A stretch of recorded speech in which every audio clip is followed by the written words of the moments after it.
नमस्कार, मैं रचना शर्मा चढ़ती कला टाइम टीवी देख रहे सभी दर्शकों का स्वागत करती हूं। आप देख रहे हैं हिंदी के समाचार। समाचारों की शुरुआत से पहले एक नजर आज की मुख्य सुर्खियों पर।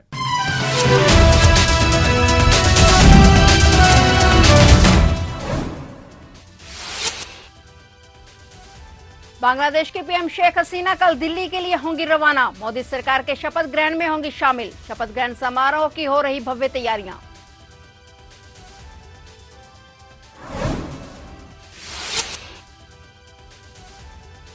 दिल्ली जल संकट पर सुप्रीम कोर्ट का बड़ा आदेश। सुप्रीम कोर्ट ने हिमाचल प्रदेश को पानी देने का दिया आदेश। हिमाचल से 137 क्यूसेक पानी छोड़ने का हुक्म।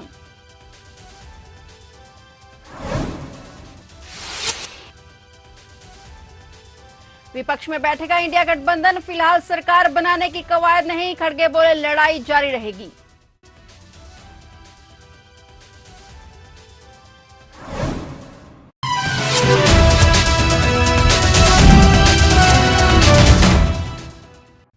और अब समाचार विस्तार से।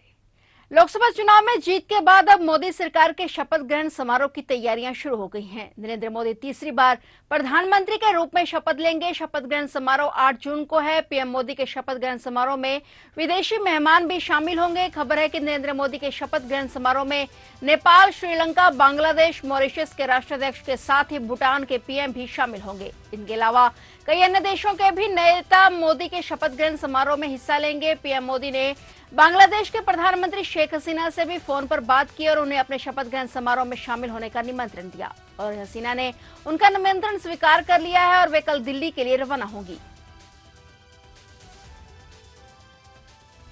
दिल्ली में जल संकट को देखते हुए सुप्रीम कोर्ट ने आज सुनवाई की है और इस दौरान उच्च न्यायालय ने बड़ा आदेश देते हुए हिमाचल प्रदेश को पानी देने के लिए कहा है। कोर्ट ने हिमाचल प्रदेश को हर दिन 137 क्यूसेक अतिरिक्त पानी छोड़ने का आदेश दिया है। सर्वोच्च अदालत ने हरियाणा को इस पानी को दिल्ली तक पहुंचने के निर्देश दिए तो केजरीवाल सरकार को भी यह कहकर चेताया है कि पानी की बर्बादी रोकी जाए। लोकसभा चुनाव 2024 के नतीजे सामने आने के बाद एनडीए और इंडिया गठबंधन में सस्पेंस का दौर अब खत्म हो चुका है। विपक्ष के सरकार बनाने की अटकलों पर आखिरकार अब विराम लग चुका है। एक और जहां एनडीए ने नरेंद्र मोदी को गठबंधन का नेता चुन लिया है तो वहीं दूसरी ओर विपक्षी गठबंधन ने भी अपनी बैठकों में फैसला लिया है कि वे फिलहाल सरकार बनाने की कवायद नहीं करेंगे। कांग्रेस अध्यक्ष मल्लिकार्जुन खड़गे की ओर से कहा गया कि इंडिया गठबंधन सही वक्त का इंतजार करेगा और मोदी के शासन के खिलाफ एकजुट होकर लड़ाई जारी रखेगा। विपक्षी गठबंधन की ओर से ये साफ कर दिया गया है कि वे फिलहाल सरकार बनाने की कोशिश नहीं करेंगे बल्कि मजबूत विपक्ष की भूमिका में रहेंगे।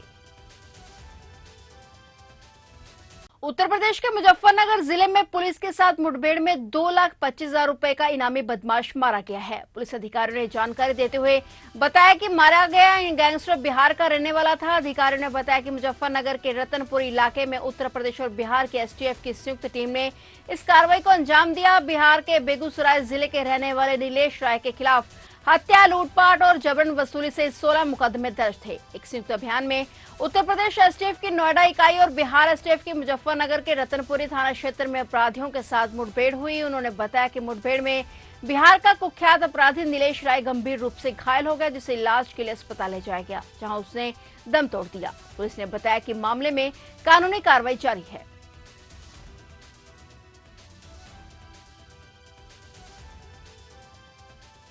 गाजा में हमास आतंकवादियों के आवास वाले स्कूल को निशाना बनाकर किए गए हमले में 27 लोग मारे गए। इजराइल ने गाजा के एक स्कूल को निशाना बनाया जिसमें हमास का परिसर था, जिसमें 7 अक्टूबर के हमले में शामिल लड़ाके मारे गए, जिसमें 8 महीने के युद्ध को जन्म दिया। गाजा मीडिया ने कहा कि हमले में कम से कम 27 लोग मारे गए हैं। हमास द्वारा संचालित सरकारी मीडिया कार्यालय के निदेशक इस्माइल अल-थवाफ्ता ने इजराइल के दावों को खारिज कर दिया है कि मध्य गाजा में नुसीरत में संयुक्त राष्ट्र स्कूल ने हमास कमांड पोस्ट को छुपा दिया था। इजरायली सेना ने कहा कि इजरायली लड़ाकू विमानों के हमले से पहले सेना ने नागरिकों को नुकसान के जोखिम को कम करने के लिए कदम उठाए थे। इजरायल ने कहा कि संघर्ष विराम वार्ता के दौरान लड़ाई नहीं रुकेगी। अमेरिकी राष्ट्रपति जो बाइडेन द्वारा पिछले सप्ताह पेश किए गए एक संघर्ष विराम प्रस्ताव को स्पष्ट झटका देते हुए हमास के नेता ने कहा कि समूह गाजा में युद्ध को स्थायी रूप से समाप्त करने और युद्ध विराम योजना के हिस्से के रूप में इजरायल की वापसी की मांग करेगा।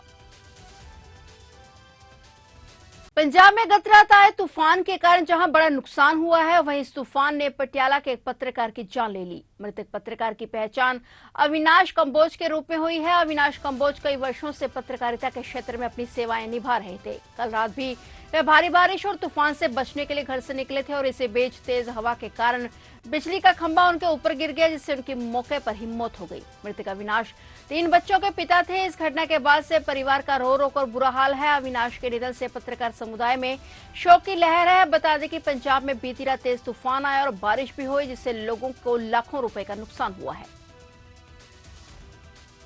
पंजाब में कल अचानक से मौसम ने करवट ले ली है। शाम के समय आसमान में काले बादल छा गए और इस दौरान तेज आंधी तूफान के साथ बारिश ने कहर मचा दिया। पंजाब के कई जिलों में ऐसा आंधी तूफान आया जिसने सब कुछ तहस नहस कर दिया। कई जगह बिजली के खंभे गिर गए, कई घरों की छतें उड़ गई, जिससे प्रशासन के साथ साथ लोगों को भी भारी नुकसान पहुंचा है। वहीं मौसम विभाग की ओर से राज्य के 18 जिलों के लिए ऑरेंज अलर्ट जारी किया गया है। इस अलर्ट के मुताबिक पंजाब में 40 किलोमीटर की रफ्तार से तेज हवाएं चलेंगी और बारिश भी होगी। पंजाब के पठानकोट, गुरदासपुर, अमृतसर, तरनतारण, फिरोजपुर, मोगा, कपूरथला, जालंधर, होशियारपुर, लुधियाना, नवांशहर, रूपनगर, एएस नगर, फतेहगढ़ साहिब, पटियाला, संगरूर, मालेरकोटला और बरनाला में अलर्ट जारी हुआ है। लोकसभा चुनाव में शानदार प्रदर्शन कर समाजवादी पार्टी देश की तीसरी सबसे बड़ी पार्टी बन गई है। समाजवादी पार्टी ने उत्तर प्रदेश में 80 में से 37 सीटों पर जीत का परचम लहराया है। साथ ही उसका वोट परसेंट भी 33% से अधिक रहा। यूपी में सबसे बड़ा झटका सत्तारूढ़ बीजेपी को लगा है। पार्टी प्रदेश में 62 सीटों से घटकर 33 पर पहुंच गई है। अच्छे प्रदर्शन के बाद अखिलेश यूपी की राजधानी लखनऊ से निकलकर देश की राजधानी दिल्ली की ओर हैं। सूत्रों से मिली जानकारी के मुताबिक अभी अखिलेश यादव केंद्र की राजनीति करने के इच्छुक हैं। अखिलेश यादव अपने पद से इस्तीफा देकर दिल्ली की राजनीति में जा सकते हैं। ऐसे में अब अखिलेश यादव अब केंद्रीय राजनीति में सक्रिय भूमिका निभाने की तैयारी में हैं। सूत्रों के हवाले से तो मिल रही खबर के मुताबिक कन्नौज से सांसद चुने जाने के बाद अखिलेश यूपी विधानसभा की सदस्यता से इस्तीफा दे सकते हैं। इतना ही नहीं, यूपी विधानसभा में वे चाचा शिवपाल यादव को भी नेता प्रतिपक्ष भी बना सकते हैं। कहा जा रहा है कि उत्तर प्रदेश में शानदार प्रदर्शन के बाद सपा प्रमुख अखिलेश यादव केंद्रीय राजनीति में अपनी दखल को बढ़ाएंगे।